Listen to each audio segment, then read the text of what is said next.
Hi friends, welcome back to Nizam వంటలండి. ఈరోజు మన రెసిపీ వచ్చేసి ఎంతో హెల్దీగా మనం చేసుకునే రాగి ముద్ద అనమాట. మరి ఈ రాగి సంకటిని చాలా పర్ఫెక్ట్ కొలతలతో ఎలా చేసుకోవాలో తెలుసుకుందామా?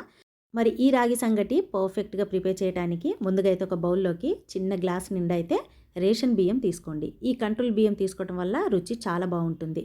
ఇప్పుడు కొంచెం నీళ్లు వేసేసి ఈ బియ్యాన్ని ముందుగా ఒకసారి క్లీన్ చేసేసుకోవాలి. ఇప్పుడు కాస్త మనం దీన్ని పక్కన పెట్టేసి ఇప్పుడు దీనికి కావాల్సిన కొలతలు ఏంటో చూసేద్దాం. మరి ఈ రాగి సంగటి ప్రిపేర్ చేయడానికి పెద్ద సైజులో ఉన్నటువంటి గిన్నెని తీసుకోవాలి. ఇప్పుడు ఇందులోకి మెజర్మెంట్ నీళ్ళు వచ్చేసి ఏ గ్లాస్తో అయితే మనం రైస్ తీసుకున్నాం కదండి, అదే గ్లాస్తో 10 గ్లాసుల వరకు నీళ్ళైతే తీసుకోండి. ఇప్పుడు ఇందులోకి బియ్యం తీసేసుకోవాలి. మనం కడిగి క్లీన్ చేసి పెట్టాం కదండి, ఈ బియ్యం ఇందులోకి తీసుకున్న తర్వాత కొంచెం ఉప్పుని వేసుకోండి. మరీ ఎక్కువగా వేయాల్సిన అవసరం లేదు. మరీ చప్పగా లేకుండా ఇది పర్ఫెక్ట్గా సరిపోతుంది. ఇప్పుడు మూతని పెట్టేసి బాగా ఈ బియ్యాన్ని ఉడికించుకోవాలి. ఎంత మెత్తగా ఉడికించుకుంటే అంత పర్ఫెక్ట్గా వస్తుంది. ఇలా పర్ఫెక్ట్ కొలతలతో కనుక మీరు రాగి సంగటి చేసుకున్నట్లయితే నోట్లో పెట్టుకుంటే వెన్నలా కరిగిపోతుందండి. అంత రుచిగా వస్తుంది, చాలా మెత్తగా వస్తుంది. ఇప్పుడు చూడండి, బియ్యం మొత్తం మెత్తగా ఉడికిపోయిన తర్వాత ఇందులోకి ఈ రాగి పిండి వచ్చేసి 2 గ్లాస్ తీసుకోవాలి. అంటే ఏ గ్లాస్తో మనం బియ్యం తీసుకున్నాం కదా, ఆ గ్లాస్తో 2 గ్లాసులు రాగి పిండి తీసుకోండి. తీసుకున్న తర్వాత పైన మూత పెట్టేసి లో ఫ్లేమ్ మీద మంటని అడ్జస్ట్ చేసేయండి.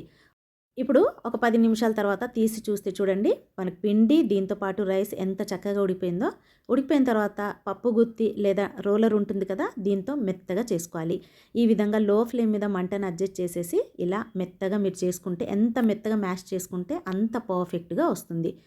రోలర్తో మిక్స్ చేసేటప్పుడు రాగి పిండి మాత్రం ముద్దలుగా లేకుండా చూసుకోవాలి. ఒక్కొక్కసారి మీరు డైరెక్ట్గా పిండి తీసుకుంటే ముద్దల్లాగా వస్తుందనుకుంటే నీళ్ళలో అయినా మీరు కలుపుకొని తీసుకోవచ్చు. పిండి ముందే మనం రైస్లో కలపకుండా కొంచెం వాటర్లో కలిపి తీసుకోవచ్చు. ఇప్పుడు రాగి సంగటి పూర్తిగా ఇక్కడ ప్రిపేర్ చేసేసిన తర్వాత ఇందులో నెయ్యిని కలుపుకోండి.